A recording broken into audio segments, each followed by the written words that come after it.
Outrage on the streets of Kashmir.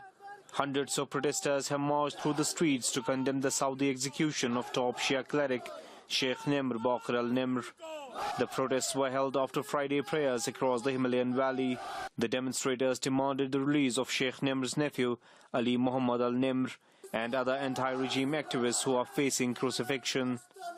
The enemies of Islam are wrongly projecting this issue as Shia versus Sunni. Sheikh Namr is a symbol of resistance against tyranny and oppression. The event speakers lashed out at Saudi rulers for inflaming sectarian tensions in the Muslim world.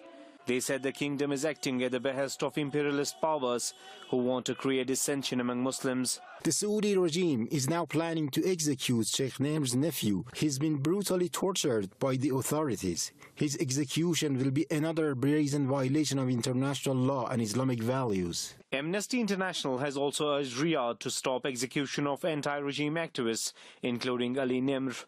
The rights group asked the kingdom to, quote, light the veil of secrecy around its death penalty cases as part of a fundamental overhaul of its criminal justice system. Kashmir's political spectrum has also denounced Riyadh for its crackdown on religious minorities. Some Muslim nations are serving the interests of imperialist and Zionist powers. Their policy is to incite Muslims against each other. The division within the Muslim world is responsible for the present situation in Iraq, Saudi Arabia, Syria and Yemen. Kashmir has been rocked by massive protests and clashes since the execution of Sheikh Namr. Authorities had to impose curfew-like restrictions in parts of the region to thwart protest marches.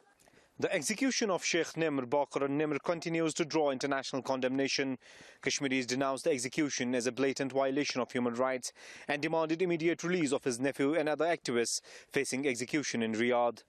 Saeed Ali Safi reporting for Press TV, Indian Control, Kashmir.